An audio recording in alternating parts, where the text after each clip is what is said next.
Hello and welcome to British English with Alexandre. Good morning, good afternoon, good evening, wherever you are in the world. Onwards and upwards with another British English advanced grammar lesson. Today we're gonna be talking about Unit 26 of our journey.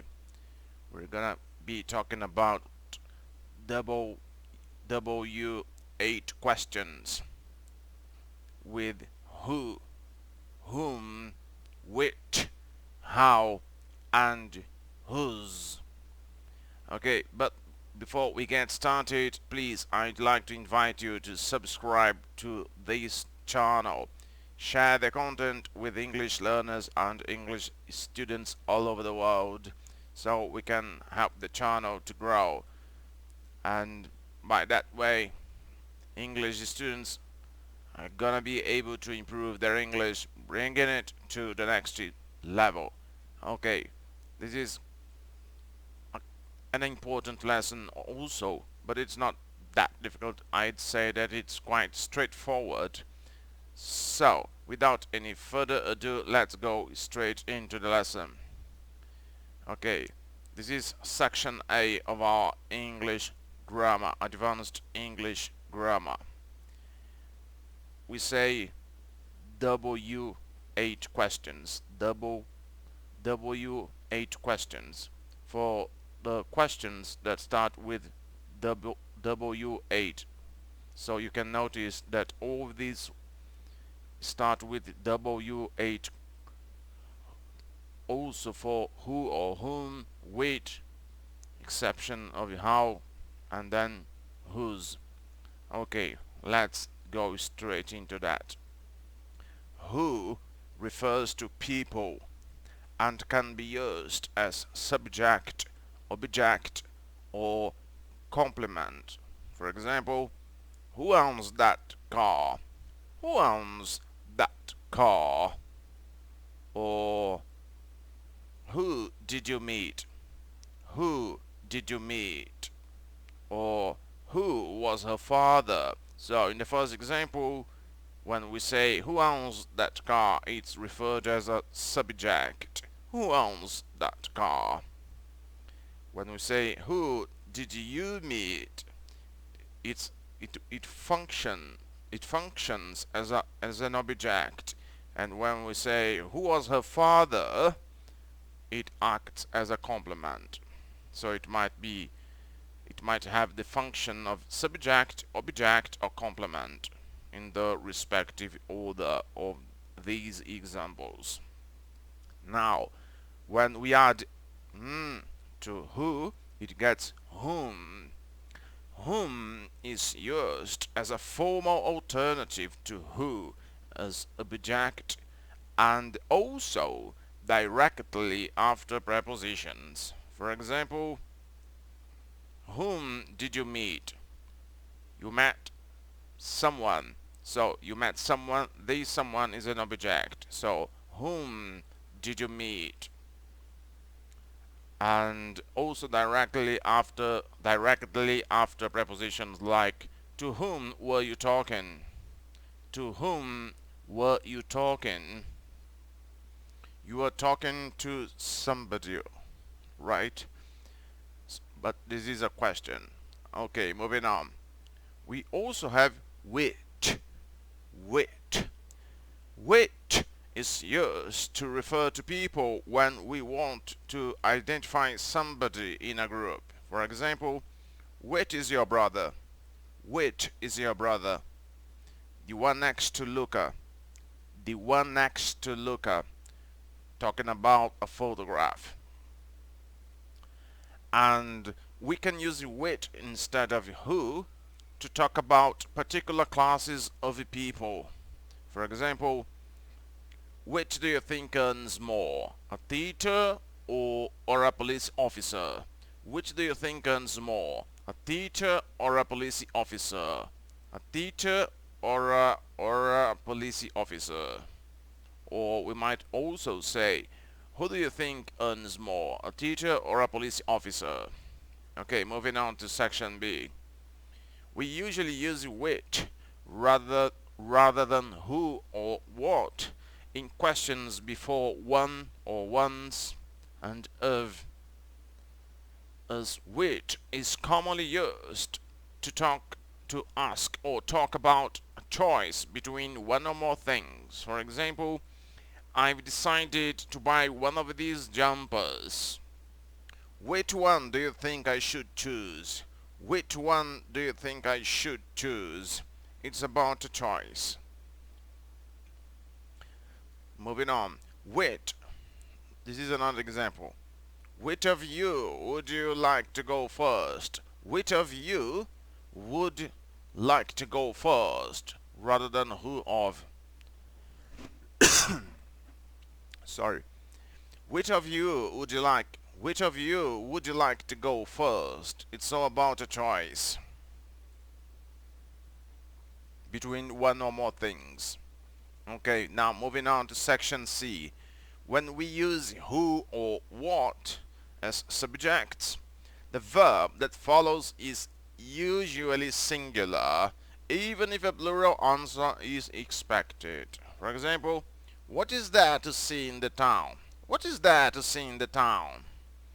Expects. In that case, it expects an answer given a number of things to see. We don't say, what are there to see in the town? We ask in the singular, not what are, but what is. What is there to see in the town? We're expecting an answer given a number of things to see. However, the verb can be plural in echo questions. After a plural subject or a subject consisting of two or more noun phrases joined by and. For example, Mr. Almeida and his family are here to see you. Who are here to see you? Mr. Almeida and his family. Who are here? Or who's here? And when who and what function as complements. For example, who are those people over there? Who are those people over there? Who are those people over there? And what are the consequences of the decision? What are the consequences of the decision? Okay, so again, the verb can be plural in echo questions after a plural subject or a subject consisting of two or more noun phrases joined by and. Okay, moving on to section D, how or what. We're using how. For example, how was the journey? How was the journey? We're asking a general opinion. How was the journey? Tell me about it. How was the journey? Another example, how's your brother? How's your brother? How is your brother? Asking about general health. How is your brother? Another example, how do you like your coffee? How do you like your coffee? How do you like your coffee? Asking about food and drink preferences. Now, in relation to what, we might construct sentences like these. What was the journey like? What was the journey like? What was the journey like? Asking a general opinion. What was the journey like? Or what do you like about the job? What do you like about the job? Tell me about it. We're asking for details. What do you like about the job? What do you like? What do you like? What do you like about the job? Another example, what if your plan doesn't work? What if your plan doesn't work? What if your plan doesn't work? What if your plan doesn't work? Asking about the consequences. Another example, what's it called? What's it called? What's it called? What's it called? Asking about a name. What's it called? What's it called? We're asking about a name. Moving on, we've got how about and what about. Those expressions are really important. How about, and what about. For example, how about a swim? How about a swim? We're making a suggestion in that case. Or we might say something like, what about a swim? What about? What about a swim? He's a bit scary sometimes. How do you mean? How do you mean? Or what do you mean? Asking for more information. He's a bit scary sometimes. How do you mean? What do you mean? Asking for more information about that. Okay, moving on to section E. We can use whose to ask about the person that owns or is responsible for something. Whose can be used either before a verb as a pronoun like whose are these boots? Whose are these boots? Whose are these boots? Whose are these boots? Or before a noun phrase as a determiner, introducing direct or indirect questions. For example, whose boots are these? Whose boots are these? Whose boots are these? This is a noun in the plural. Also, we might say, she asked me whose coat I was wearing. She asked me whose coat I was wearing. In formal contexts, we can use a preposition before whose. Like in that example, in whose desk was it found? In whose desk was it found? Or less formally, whose desk was it found in? Whose desk was it found in?